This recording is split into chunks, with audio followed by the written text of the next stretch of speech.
जानकी दास का बेटा महेश शहर में नौकरी करता था। वो अपनी बहू सुमन के साथ गांव में रहते थे। महेश की शादी को 1 साल हुआ था। शादी के तुरंत बाद ही महेश को काम मिल गया तो उसे शहर जाना पड़ा। महेश अक्सर अपनी पत्नी से फोन पर बात कर लेता था।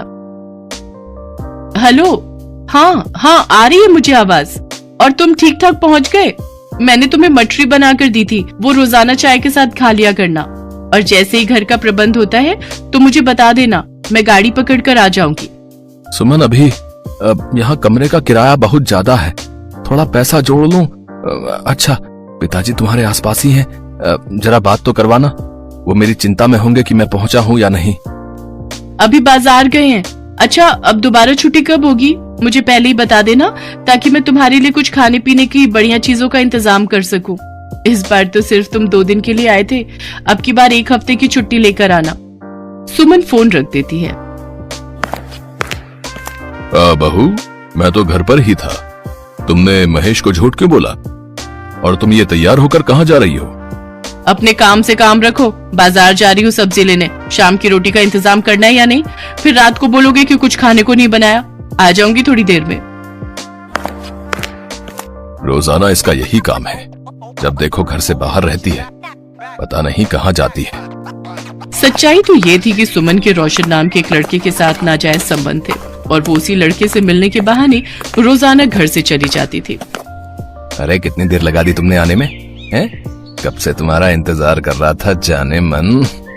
क्या करूं मैं भी, वो बुढ़ा ससुर मुझे घर से निकलने नहीं देता। ऊपर से महेश भी बार बार फोन करता रहता है। उसने भी मेरी जिंदगी खराब की हुई है। पता नहीं कहां से इन गरीब भिखारियों के घर शादी हो गई है। जब देखो हर चीज को तरसती रहती हूँ। पता नहीं इन लोगों से कब पीछा छूटेगा। मुझे लगता था इन लोगों के पास कुछ होगा, इसीलिए मैंने मामी को इनसे शादी के लिए हाँ कह दी थी। पर ये लोग तो बिल्कुल भिखारी हैं, इनके पास कुछ भी नहीं है। अरे तो कोई बात नहीं, तुम्हारी सारी कमी मैं पूरी कर दूंगा। ये देखो, मैं तुम्हारे लिए शहर से क्या लाया हूँ। अरे वाह, ये तो बहुत सुंदर है। इतना सुंदर हार तो मैंने कभी भी नहीं देखा। अच्छा, तो पहन कर दिखाओ। अब तो रोजाना ही ऐसा होने लगा। सुमन अब बहुत ज्यादा खुल गई थी। वो अक्सर ही घर से बाहर रहती थी। महेश फोन करता तो भी वो फोन काट देती। एक दिन जानकी दास घर पर नहीं था। सुमन ने रोशन को पीछे से घर बुला लिया। आज तुम्हारा बुढ़ा ससुर घर पर नहीं है क्या? कहाँ भेज दिया उसे? कहीं ऊपर तो नहीं भेज दिया है? इतनी अच्छी किस्मत नहीं है मेरी। अपने भाई से मिलने गए हैं, बोल रहे थे शाम तक लौटेंगे, इसलिए मैंने सोचा कि आज तुम्हें ही घर पर बुला लेती हूँ। इससे अच्छा मौका और नहीं मिलेगा। चलो फिर बोतल खोलते हैं, मैं मुर्गा भी लाया हूँ। मैंने कब से मुर्गा नहीं खाया, मेरे तो मुंह में पानी आ रहा है। तुम बैठो, मैं अभी ग्लास और प्लेट लेकर आती हूँ। रोशन और सुमन उस दिन खूब शराब पीते हैं। दोनों नशे की हालत में बिस्तर पर लेटे हुए थे। तभी जानकी दास आ जाता है और दोनों को उस हालत में पकड़ लेता है। ये सब क्या हो रहा है सुमन बहू? तुम महेश के पीठ पीछे ये सब कर्म कर रही हो, तुम्हें शर्म नहीं आती? तुम शादीशुदा औरत होकर एक पराये मर्द के साथ इस हालत में? इस लड़के को कहो अभी निकल जाए इस घर से, वरना मुझसे बुरा कोई नहीं होगा। मैं नहीं चाहता इस 4 दीवारी के बाहर कोई बात जाए, नहीं तो मेरे बेटे की कितनी बदनामी होगी ये तुम नहीं जानती हो। बेचारा मेरा बच्चा शहर में खून पसीना बहाकर मेहनत करके 4 रोटी के लिए पैसे कमा रहा है और तुम यहाँ उसके पीठ पीछे। छी, मुझे तो शर्म आती है। रोशन वहाँ से चुपचाप चला जाता है। मुझे माफ कर दो बाबूजी, मैं अब ऐसा नहीं करूंगी। मैं वादा करती हूँ, मुझसे गलती हो गई। आप महेश को कुछ मत बताना, मैं उस लड़के से कभी नहीं मिलूंगी। सुमन जानकी दास से माफी मांगती है।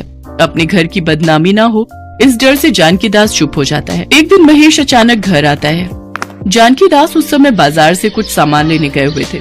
सुमन महेश को देखकर रोने लगती है। क्या हुआ सुमन, तुमने मुझे अचानक फोन करके क्यों बुलाया? महेश, मुझे तुमसे बहुत जरूरी बात करनी है।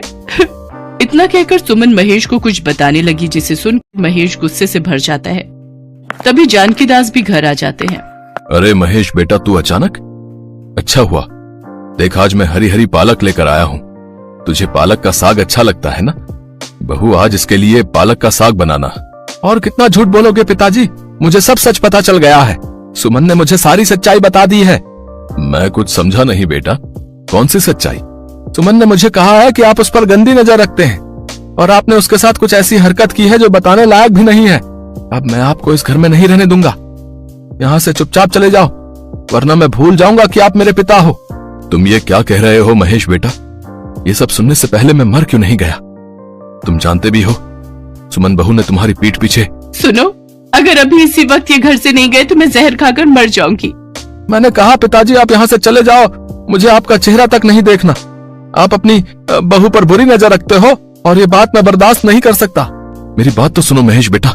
महेश घर का दरवाजा बंद कर लेता है। जानकीदास रोते हुए उसे आवाज लगाता है, पर महेश उसकी एक नहीं सुनता। जानकीदास रोता हुआ वहाँ से चला जाता है। अब तुम्हें डरने की कोई जरूरत नहीं है, पिताजी अब वापस नहीं आएंगे।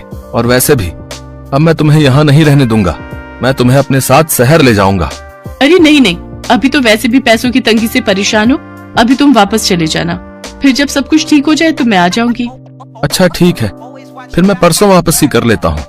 सुमन के रास्ते का एक कांटा उसके ससुर को वो घर से निकलवा चुकी थी। अब वो चाहती थी कि जल्दी से जल्दी महेश शहर लौट जाए ताकि वो बेफिक्र होकर रोशन से मिलती रहे।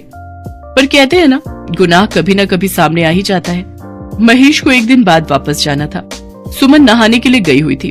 अचानक उसके मोबाइल पर रोशन का फोन बजने लगता है। सुमन तुम्हारे मोबाइल पर किसी रोशन का फोन आ रहा है। सुमन, अरे सुमन, अरे 2-3 बार फोन आ गया है, कोई जरूरी फोन तो नहीं? अरे रोशन नाम का तो कोई नहीं है, एक बार उठाकर देखता हूँ, क्या पता सुमन के मायके से कोई हो।